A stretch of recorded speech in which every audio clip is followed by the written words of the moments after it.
vamos a ir a la palabra de Dios. Trajo su Biblia, abra su Biblia ahí en Mateo 21. Gloria a Dios, aleluya. Mateo 21, amados hermanos. Gloria a Dios. ¿Lo tienen, amados hermanos? Bien, dice la palabra así en Mateo 21. Cuando se acercaron a Jerusalén y vinieron a Betfagé, al monte de los olivos, Jesús envió 2 discípulos diciéndoles: id a la aldea que está enfrente de vosotros, y luego hallaréis una asna atada y un pollino con ella, desatadla y traédmelos. Y si alguien os dijere algo, decid: el Señor los necesita, y luego los enviará. Todo esto aconteció para que se cumpliese lo dicho por el profeta cuando dijo: decid a la hija de Sión, y aquí tu rey viene a ti, manso y sentado sobre una asna, sobre un pollino, hijo de animal de carga. Y los discípulos fueron e hicieron como Jesús les mandó, y trajeron el asna y el pollino, y pusieron sobre ellos sus mantos, y él se sentó encima. Y la multitud, que era numerosa, tendía sus mantos en el camino, y otros cortaban ramas de los árboles y las tendían en el camino. Y la gente iba delante y la que iba detrás aclamaban diciendo: Hosana al Hijo de David, bendito el que viene en el nombre del Señor, Hosana en las alturas.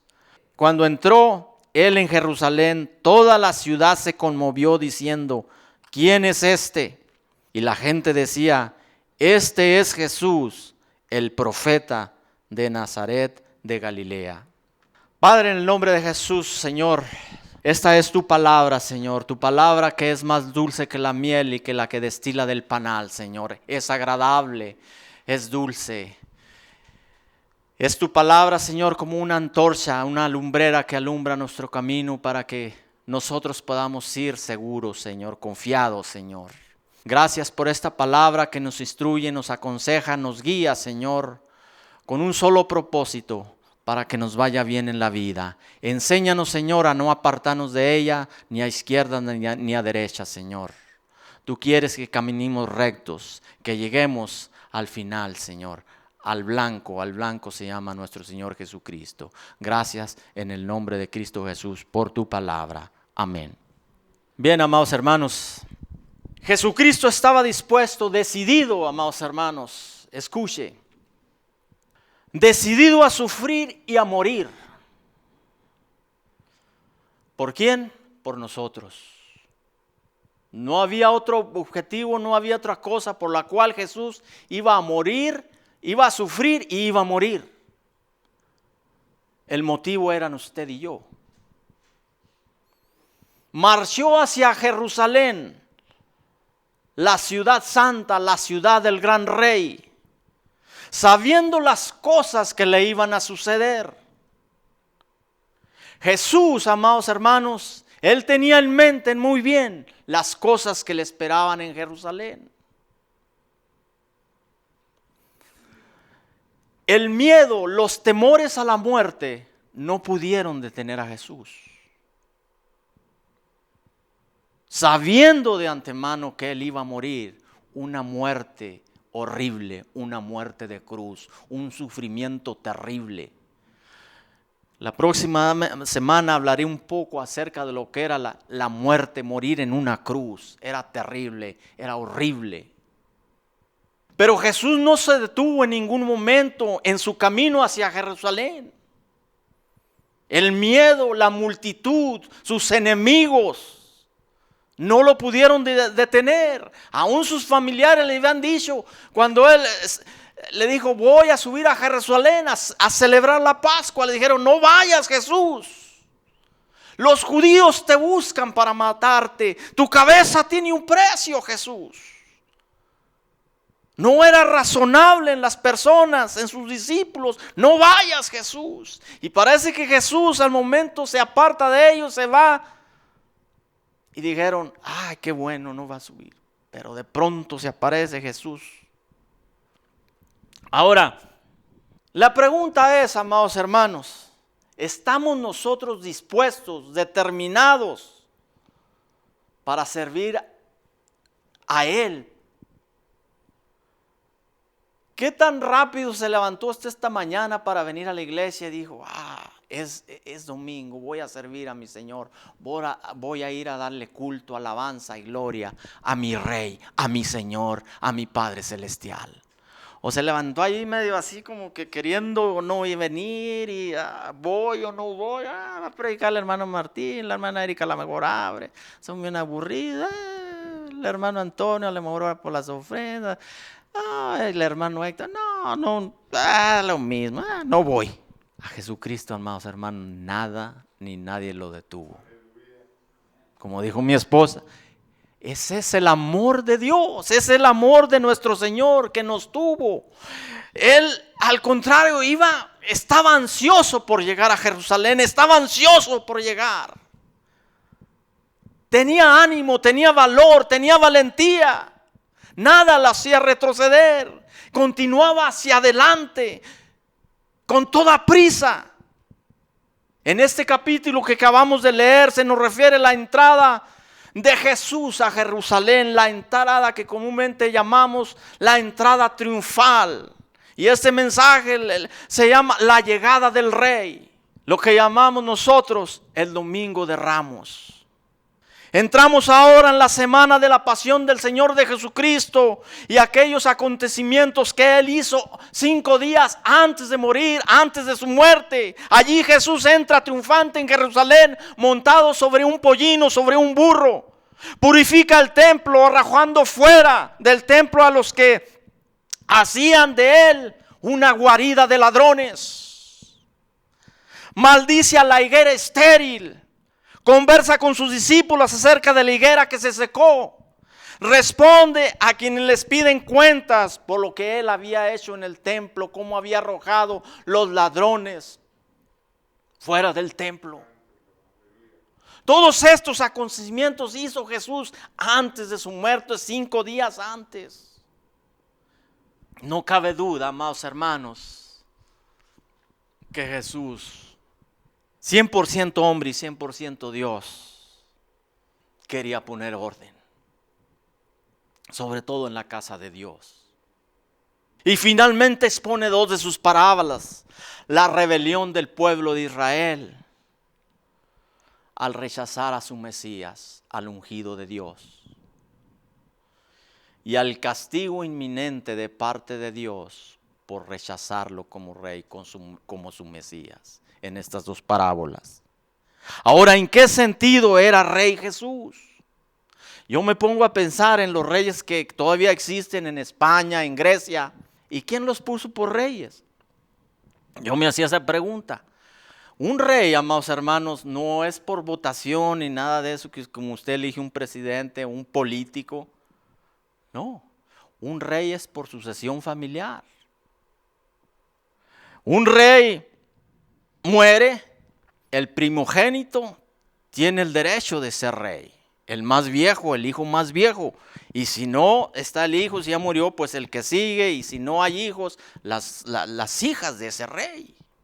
Y si no hay hijas y no hay hijos, el hermano de ese rey tiene el derecho a la corona real. Ahora, ¿en qué sentido era rey nuestro Señor Jesucristo? ¿Quién lo puso por rey? ¿Quién lo ungió por rey?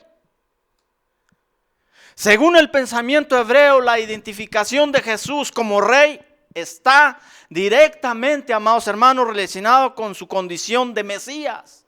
Él es el Hijo de Dios, Él es el heredero de la corona, Él es Rey de reyes y Señor de señores, Él es el Rey soberano del universo, Él es el Hijo de Dios, el ungido de Dios. La palabra Mesías viene de una palabra hebrea que Meshía, y quiere decir el ungido. Ahora, los reyes de Israel eran los ungidos de Dios. Lo podemos ver ahí en 1 Samuel 15:1. Cuando Samuel, el profeta Samuel, el juez de Israel, Samuel, unge al rey Saúl, el primer rey de Israel. Israel había pedido rey cuando Dios había dicho, yo soy su rey. Pero ellos dijeron, no, queremos un rey terrenal, un rey humano que reine sobre nuestra ciudad como las demás ciudades tienen reyes. Queremos un rey. Y Samuel el profeta se molestó. Y Dios habla con él y le dice, que no te duela esto en tu corazón. No te han desechado a ti como juez que reine sobre el pueblo de Israel, sino me han desechado a mí para que yo no reine sobre ellos. Está bien, quieren un rey terrenal, quieren un rey humano, se los voy a dar. Como todos los reyes fallan, humanos fallan. Le falló Saúl, sí. Y todos los reyes fallaron. Todos los reyes hicieron lo malo delante de Dios. Aún el rey David falló. El rey Salomón falló. Pero hay un rey que no falla. Y ese es el Hijo de Dios, el ungido de Dios, el Mesías que había de venir al mundo para estar con nosotros. Su nombre es Jesús de Nazaret. Él es nuestro rey. Jesús era el tipo de rey futuro que se sentaría en el trono de David su padre, que tendría un reinado eterno de acuerdo a la profecía de Isaías 9, 6 y 7. Vaya allí a Isaías 9, 6 y 7. Isaías 9, amados hermanos. Veamos lo que dice la palabra de Dios ahí. Dice, porque un niño nos es nacido, hijo nos es dado, y el principado sobre su hombro, y se llamará su nombre admirable, consejero, Dios fuerte, Padre eterno, príncipe de paz. Lo dilatado de su imperio y la paz no tendrá límite sobre el trono de David, sobre su reino, disponiéndolo y confirmándolo en juicio y en justicia desde ahora y para siempre. El celo de Jehová de los ejércitos hará esto. Él es Rey de reyes y Señor de señores desde la eternidad. Porque Él es el Hijo de Dios. Él es el heredero de la corona real. Y Él es nuestro Rey. Recordemos las palabras de Jeremías. He aquí que vienen días, dice Jehová, en que levantaré a David renuevo, justo como reinará como rey, el cual será dichoso y hará juicio y justicia en la tierra. Jeremías 23:5. Reafirmando la realeza de nuestro Señor Jesucristo. Aunque Jesús, amados hermanos, nunca se llamó a sí mismo Rey, la profecía que se cumple lo declara que Él es Rey en Zacarías 9:9. ¿Quién me puede ahí buscar Zacarías 9:9? Es importante esta lectura. Zacarías 9:9. Tu Rey vendrá montado sobre un pollino, un animal de carga. Los sabios le adoraron como Rey, Mateo 2:1. Herodes aún, él era rey. Él tuvo celos de Jesús cuando nació, porque Jesús nació como un rey. Él sabía que Jesús era un rey y lo quiso matar. Las multitudes le aclamaron como rey. Lo vemos aquí en la escritura en Mateo 21. Sus discípulos lo consideraron un rey en Juan 1:49. Sus enemigos le acusaron de creerse rey, pero se burlaron de él. No visten a los reyes con túnicas, con vestidos de la realeza. No les ponen a los reyes una corona. A Jesús le pusieron una corona de espinas, se burlaron de él. No llevan los reyes un cetro de autoridad. A Jesús le pusieron un palo en sus manos, burlándose de aquel rey. Sus enemigos se burlaron de él como rey, porque no lo recibieron como rey. Pilato irónicamente confirmó que él era el rey de los judíos. Le puso un letrero encima de su cabeza en esa cruz. Este es Jesús de Nazaret, el rey de los judíos. La gente decía, él dice que es rey. Nosotros no queremos, no lo aceptamos como rey. Él dijo que era rey. Y por eso Pilato dijo, lo que he escrito lo he escrito ya. Porque él era rey. Él sí era el rey verdadero que habría de venir al mundo, el ungido, el Hijo de Dios. La gente no lo aceptó, lo rechazó como rey, y por eso ellos decían, él se da ese título, nosotros no lo queremos como rey. Pero Dios estaba usando a Pilatos para escribir esa frase, este es Jesús de Nazaret, el rey de los judíos. Él es rey y Señor. Delante del Sanedrín del Consejo Supremo Judío, se confirma que Él regresaría como Rey de Reyes y Señor de Señores en Apocalipsis 19. Él vendrá un día, ya no en un pollino, en un animal de carga, aquel cordero manso y humilde, sino vendrá montado en un caballo para regir las naciones con vara de hierro, y será el Rey de Reyes y Señor de Señores. Bendito sea el nombre de Dios. Entonces, amados hermanos, la importancia de la condición de la monarquía de Jesús es que como hijo de David, el rey tenía un derecho a ser heredero legal sobre la nación de Israel. En su calidad de Dios, el Hijo ha sido el rey del universo. Él siempre ha sido rey. Él siempre ha existido como rey. Pero la importancia del señorío de Jesús como hijo de David es que tiene el derecho legal de gobernar sobre la nación de Israel. Algo que debe suceder en el futuro, ahí en Apocalipsis 10. En el presente está sentado en su trono delante de su Padre. Allí está Jesús. Pero durante la segunda venida de nuestro Señor Jesucristo, amados hermanos, se sentará en el trono de David su Padre. El trono que responde ahí en Jerusalén, la ciudad santa, la ciudad del gran rey. Jesús vendrá de nuevo como Rey de Reyes y Señor de Señores. Lo quieran las multitudes o no lo quieran, Él impondrá su reinado. Él vendrá con vara de hierro, ahora sí, a juzgar a las naciones, a todos los reinos de la tierra. Y muchos ahora sí se quedarán con la boca abierta y dirán: este era el rey de los judíos, este es nuestro rey. Lo que Jesús requiere de sus seguidores, amados hermanos, lo cumplió Él mismo. Él no vino para servir, para ser servido. Él vino para servir.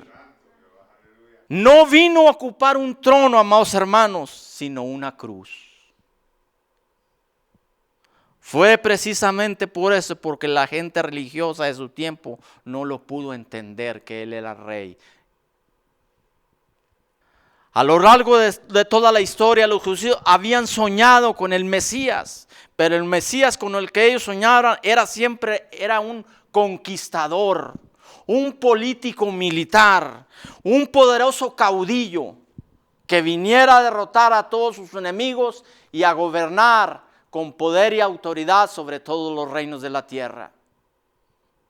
Pero no fue el caso de Jesús.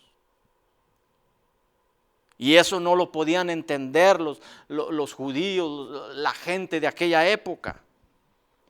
Buscaban un conquistador, recibieron a un hombre quebrantado en una cruz. Buscaban al rugiente león de Judá, recibieron al manso Cordero de Dios. Jesús resumió todo esto, su vida, en una frase impactante, amados hermanos, cuando Él dijo: el Hijo del Hombre vino a dar su vida en rescate por muchos. El Hijo del Hombre vino a dar su vida en rescate por muchos. Ahí entramos usted y yo. Ese es el objetivo principal de la venida de nuestro Señor Jesucristo a este mundo. A dar su vida, a rescatar nuestra vida. Y usted dirá: ¿de qué? Del pecado. Sencillo. ¿Qué quiere decir esto? Sencillamente que los hombres estaban en garras de un poder maligno del que no podían liberarse. El hombre, amados hermanos, no se puede liberar del pecado por sí mismo. El hombre no se puede salvar a sí mismo. Necesita un redentor, necesita que se pague un rescate. Y fue lo que Cristo vino a este mundo a pagar ese rescate por usted y por mí, por los pecadores del mundo, por el pecado del mundo. Un rescate es algo que se paga por liberar a una persona de una situación en la que es imposible por él mismo, por ella misma o por él mismo. Por tanto, esta frase quiere decir simplemente que le costó la vida y la muerte a nuestro Señor Jesucristo el rescate de usted y de mí. Sin la muerte de Jesucristo nunca habríamos podido encontrar la manera, escuche bien, la manera de volver al amor de Dios, a reconciliarnos con Dios. Porque de tal manera amó Dios al mundo que ha dado a su Hijo unigénito para que todo aquel que cree en Él no se pierda, mas tenga la vida eterna. Porque Dios no envió a su Hijo al mundo para condenar al mundo, sino para que el mundo sea salvo por Él. Dios tuvo que mandar a su Hijo en rescate de muchos, en rescate de usted y de mí. Dios nos amó. Era el tiempo, amados hermanos. En este pasaje que acabamos de leer dice que era el tiempo de la Pascua. La Pascua, ya habíamos dicho, amados hermanos, que la Pascua era una de las celebraciones, de las fiestas más importantes, era la fiesta más importante para los judíos. Y era en ese tiempo de la Pascua, cuando la última Pascua que el Señor Jesucristo iba a celebrar. Y en ese tiempo, amados hermanos, estaba abarrotado, infestado Jerusalén de toda gente judía, de todos los rincones de la tierra, estaban ahí para celebrar la Pascua. La Pascua se dice que todo varón judío debía celebrar la Pascua. De alrededor, todos los judíos que estaban alrededor de Jerusalén, unos 40 kilómetros de radio alrededor, tenían que venir para celebrar la Pascua. Pero en esta ocasión había gente de todos los rincones del mundo, judíos que estaban dispersos, venían para celebrar la Pascua. Entonces había mucha gente en esos instantes. Entonces se dice que un gobernador después hizo un censo de cuántos corderos se habían crucificado para esa Pascua. De acuerdo a la ley se calculaba que cada 10 personas debían juntarse por cada uno de esos corderos. Entonces se hizo ese censo, se hicieron esos cálculos y dice que se mataron aproximadamente 250,000 de corderos. Imagínense cómo sería aquello. Y que había más de 2,5 millones de personas en Jerusalén. Estaba infestado de gente. Y toda esta gente traía unas expectaciones religiosas en su mente, en su corazón. Cada quien creía de diferentes maneras. Y es ahí Jesús donde se presenta y sube. Ahora, no podemos creer, amados hermanos, que Jesús hubiera tomado una decisión repentina, casual, así nomás por la casualidad de decir voy a subir y voy a entrar en Jerusalén. No, Jesús ya tenía planeado esto en su mente, en su corazón. Las órdenes que su padre le había dado las estaba cumpliendo al pie de la letra. Jesús bien hubiera podido entrar en Jerusalén a escondidas, por detrás de la ciudad, por una puerta escondida, subir al aposento alto donde se iba a celebrar la Pascua con sus discípulos, tal vez como Nicodemo de noche, venir de noche a escondidas. Pero vemos aquí el valor de nuestro Señor Jesucristo, aún delante de sus enemigos, de aquellos que le habían puesto en su cabeza, que lo querían matar, se presenta delante de ellos, delante de todas las multitudes, y entra montado en un pollino, sin miedo, sin temor, para que todos lo miraran, y se preguntaba a la gente, ¿quién es este? Qué valor de Jesús, amados hermanos, qué valentía y qué determinación de nuestro Rey, de nuestro Redentor. Así es que entró Jesús cabalgando a Jerusalén. El hecho, amados hermanos, de que la Biblia registra que se montara en un pollino, en un burro que nunca nadie más había montado, esto quiere decir la santidad, el propósito por lo cual se iba a usar. ¿Quién iba a montar ese pollino? El 3 veces santo Jesús. La becerra roja que se usaba en las ceremonias de la purificación debía ser, amados, un animal en el cual no se había puesto yugo nunca. Ahí está en Números 19:2 y Deuteronomio 21:3. La carreta donde se cargaba el arca del pacto de Dios debía ser una carreta donde nunca más se hubiera usado para ningún otro propósito. Y el arca del pacto representaba la presencia de Dios, la santidad de Dios. Y en esta ocasión, este pollino que nunca había sido montado por nadie, tenía que ser montado por Jesús. Jesús es santo, lo puro que Él era. ¿Cómo recibieron las multitudes a Jesús como Rey? Dice que extendieron sus túnicas a su paso. Toda la gente se despojaba de sus túnicas y las extendía a su paso. Cortaban ramas de los árboles, las tendían. Ramas de palmera, las ondeaban. Ahora, esto no era nada nuevo, amados hermanos. Acuérdense que el Nuevo Testamento está metida en el Viejo Testamento. Ya se había hecho los amigos de Jehú en el Antiguo Testamento cuando le proclamaron rey en Segunda de Reyes 9:13. Arrancaron ramas de los árboles, palmeras, las ondeaban y le daban la bienvenida a ese rey que habían ungido, a Jehú. Eso es lo que había hecho cuando entró en Jerusalén Simón el Macabeo.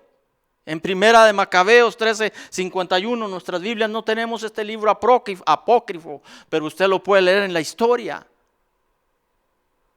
Entonces recibieron a Jesús como un peregrino, le daban la bienvenida como a un peregrino y le decían, el que viene en el nombre del Señor. Salmo 118:26. Gritaban, Hosana. ¿Qué quiere decir esta palabra? Quiere decir, salva ahora, sálvanos yo, ayúdanos ya, necesitamos ayuda. Era una llamada de auxilio, una llamada de angustia que se dirigía a un rey o a un Dios. Hosana en las alturas quería decir que hasta los seres celestiales más altos, los ángeles también clamaban y decían, sálvalos ahora. Había una necesidad en el pueblo judío. Puede también que esta palabra quisiera decir, había perdido el sentido original o simplemente quisiera decir, hola, eres bienvenido. Pero lo que sí, amados hermanos, esencialmente lo que quiere decir es que había angustia, había necesidad en el pueblo, estaban pasando momentos difíciles políticamente, militarmente. Y el pueblo clamaba, esperaban a un rey y le decían a Jesús en esta entrada triunfal, sálvanos. Ayúdanos, socórrenos. Hoy en día, amados hermanos, mucha gente está desesperada, está angustiada y gritan también, pero gritan erróneamente. Le dicen a un político, sus esperanzas están en un político, está en un presidente, está en un gobernante, está en un ser humano que venga a resolver los problemas del mundo. Pero nos hemos olvidado del Rey, nuestro Señor Jesucristo, que Él tiene la solución, que Él puede solucionar los problemas de nosotros, los seres humanos. Entonces, amados hermanos, Jesús estaba siguiendo un método que ya los profetas antiguos conocían perfectamente. Nada ni nadie le hacía desistir al Señor Jesucristo de todo esto. Muchas veces, amados hermanos, los profetas usaban un método muy común, usado también en el Nuevo Testamento. Cuando un profeta venía y daba una palabra de Dios a una persona y ese profeta veía que había una barrera en su entendimiento que no podía comprender, entonces hacía él un drama. Cuando ese profeta, amados hermanos, que había mucha indiferencia a las personas que no entendían, que no comprendían lo que quería decir, que venía la palabra de Dios y les hablaba. Lo podemos ver en dos ejemplos. Cuando se vio claro que el reino no podría soportar los excesos extravagantes de Roboam y que Jeroboam estaba por sentarse en el nuevo trono. Roboam, amados hermanos, era hijo de... Se me va el nombre del hijo de David, de Salomón. Salomón había hecho lo malo ante los ojos de Dios. Usted conoce un poco la historia de Salomón. Salomón dice, tuvo 700 mujeres, dice la Biblia. 300 concubinas. Muchas de ellas eran mujeres que no eran del pueblo de Dios. Y esas mujeres lo instaron a adorar a deidades paganas. Lo inclinaron, lo arrastraron para que adorara a los dioses de los sidonios, Astoret, un dios pagano, a Moloc, dios de los amonitas. Entonces, Dios tiene que hacer algo. Dios estaba molesto, los jueces de Israel estaban molestos. Y dice que un día un profeta de Dios, silonita, de Silo, llamado Elías, se presenta. Aquí vemos este drama. Dice que se pone su túnica y va al encuentro de Jeroboam, que era un siervo de Salomón también. Y dice que aquella se quitó su túnica y la rasgó, la hizo 12 pedazos y le entregó 10 pedazos a Jeroboam. Con esto él estaba diciendo a Jeroboam, es lo que les quiero dar a entender, esto es un drama para que entendieran lo que quería hacer Dios. Le entrega las 10 pedazos de su túnica a Jeroboam, le estaba diciendo, 10 tribus te van a seguir, Jeroboam, y 2 le van a ser fieles a Roboam, al hijo de Salomón. Se estaba dividiendo el reino. Cuando Jeremías se convenció de que Babilonia estaba a punto de conquistar Palestina, a pesar de lo confiado que estaba el pueblo, hizo coyuntas y yugos y los envió a Edom, a Moab, a Amón, a Tiro y a Sidón. Y se colocó Jeremías, amados hermanos, en su cuello un yugo. Con esto él estaba diciendo a las personas, a las gentes, que les esperaba la esclavitud. Cuando Jesús entra en Jerusalén montado en un pollino, en un burro, era costumbre de los antiguos, de los reyes, entrar, amados hermanos, a la ciudad donde iban a ser proclamados reyes, en un pollino, en un burro. El burro aquí en Occidente, amados hermanos, es considerado un animal de burla. A veces nos burlamos de los burritos. Yo he escuchado hasta mujeres, hombres también, decirle a nuestros hijos, eres un burro. Pero allá en el oriente, el burro es considerado un animalito de carga, pero de mansedumbre, manso, tranquilo. Entonces, cuando un rey venía en son de paz y entraba en la ciudad para ser proclamado como rey, entraba montado en un pollino. Eso quiere decir que ese rey venía en paz. La montura del caballo significaba guerra, significaba fuerza, significaba batalla, pero la montura de un burro significaba la paz. Jesús vino montado en un pollino, entrando a la ciudad de Jerusalén para traer paz.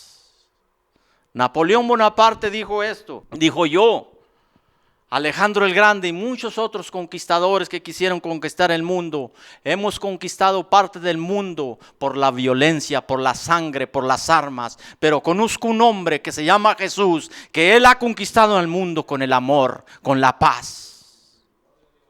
Cristo nos ha conquistado con su amor, con su paz. Ha llegado la paz a tu vida. Ahora, Jesús conocía todo esto, amados hermanos.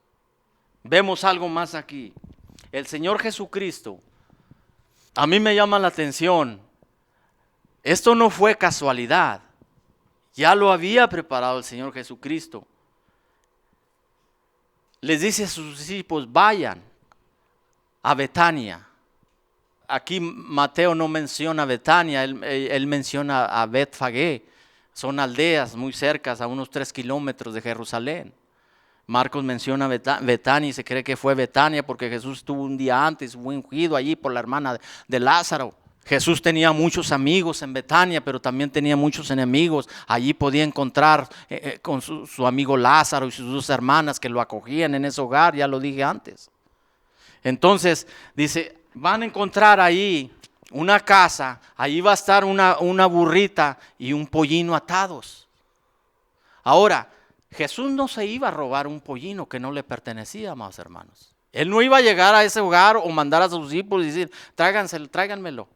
No era de él, no le pertenecía. Jesús ya había hecho acuerdos con esa familia. Él ya había ido a platicar con esa familia. Mira, para tal tiempo voy a necesitar este pollino. Y la contraseña va a ser, el Señor los necesita.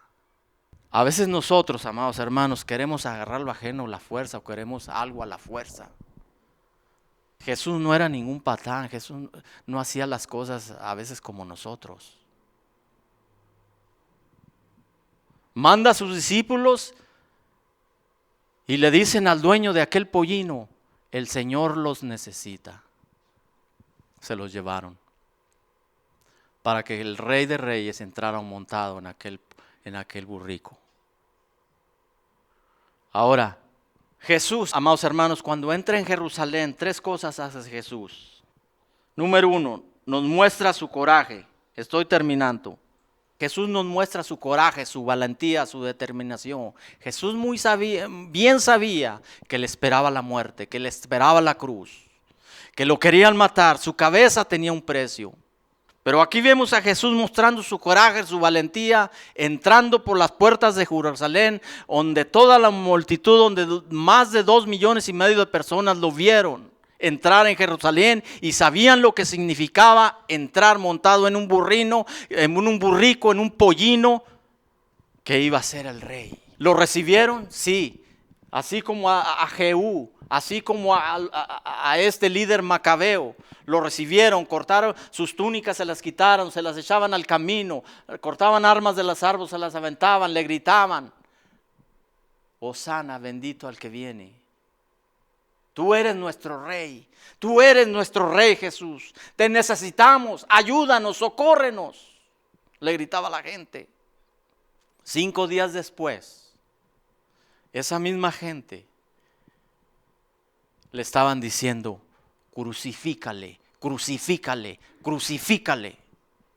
Número 2, Jesús nos muestra sus credenciales en esta entrada. Jesús se presentaba con toda claridad, amados hermanos, como el Hijo de Dios, el Mesías que había de venir. Pero después lo rechazaron. Le estaban gritando: crucifícale, crucifícale. Número 3, igualmente nos muestra su invitación. Aquí voy a cerrar, amados hermanos. El propósito de Jesús, amados hermanos, no era sentarse en un trono que él lo pretendía, que él lo quisiera, sino Jesús quería ser rey de los corazones de cada uno de nosotros. La pregunta es: muchos hemos sido como aquella gente. Muchos le dicho a Jesús: tú eres mi rey, tú eres mi Señor. Pero después lo hemos rechazado, lo hemos dejado. Así que cuando Jesús se presentó como rey, se presentó como rey de paz. Mostró que había venido no para destruir, sino para amar. Jesús no vino para condenar, sino para salvar. Jesús no vino para destruir, sino para edificar. Un jornalista, un periodista, fue a una cárcel donde había muchos presos por 5, 10, 15, 20 años. Y entrevistó a algunos de ellos y les hacía la pregunta: ¿qué es lo más terrible de una celda, de una cárcel? O algunos de ellos decían: no son las gruesas rejas. Y les decía él: ¿qué es? Son las paredes húmedas, malolientes. No, decían los presos. ¿Qué es? ¿Es la comida insípida, raquítica que te dan? No. ¿Son los duros trabajos que les imponen? No. Entonces, ¿qué es lo más terrible, lo más feo, lo más horroroso de una celda, de una cárcel? Y ellos dijeron, todos dijeron: son los recuerdos, es el pasado. Que cuando nosotros, dice, hacíamos lo malo, habiendo podido hacer lo bueno, no lo hicimos y ahora estamos aquí. Si usted o alguien, como dice allí en la parábola, una alegoría de el rico y Lázaro, usted tuviera que ir al infierno, ¿qué es lo más sufriente en ese lugar de tormento donde el gusano no muere y donde la llama no se apaga? Nos lo dice ahí el rico y Lázaro. El rico quería volver a los suyos, a su familia, para decirles que no, era horrible aquel lugar. Lo más terrible, son esos recuerdos, amados hermanos, de esas personas que se encuentran en ese lugar de tormento, que alguien les presentó el evangelio de Jesucristo y lo rechazaron. Pero ya no se puede hacer nada. Gracias a Dios que usted está aquí porque alguien le presentó el Evangelio, porque escuchó el Evangelio de Cristo a tiempo y está aquí y no rechazó a Jesús como su Señor, como su Rey. Y ahora usted es hijo de Rey, es hijo de Dios, porque no rechazó la oferta. Qué triste es encontrar la vida de alguien un día y que pueda él decir ahora y clamar y decir, si tuve la oportunidad y no lo hice. Qué triste, amados hermanos, es saber que hay muchas personas que sufren y que están sufriendo todavía en esta vida. Que se les presente el Evangelio de nuestro Señor Jesucristo, el Evangelio de la paz, el Evangelio del amor, y lo rechazan. Y más triste será cuando se encuentren allá en ese lugar de tormento, sabiendo que alguien les habló del amor de Cristo, del amor de la palabra de Dios, y lo rechazaron. Cierra tus ojos ahí donde estás, amado hermano. Si alguien aquí ha rechazado al Señor Jesucristo como su Rey, como su Señor, hoy Dios te está hablando y te dice, yo quiero ser Rey de tu vida, quiero reinar en tu corazón, quiero entrar y morar en tu corazón. Entrega tu vida a Cristo, ríndete al Señor, dale tu vida a Cristo, apasionate de Cristo. Él se apasionó de ti, Él dio su vida por ti.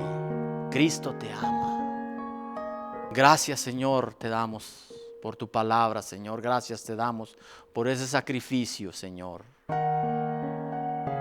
Gracias, Señor, porque te hemos hecho de nuestra vida nuestro Rey y nuestro Señor.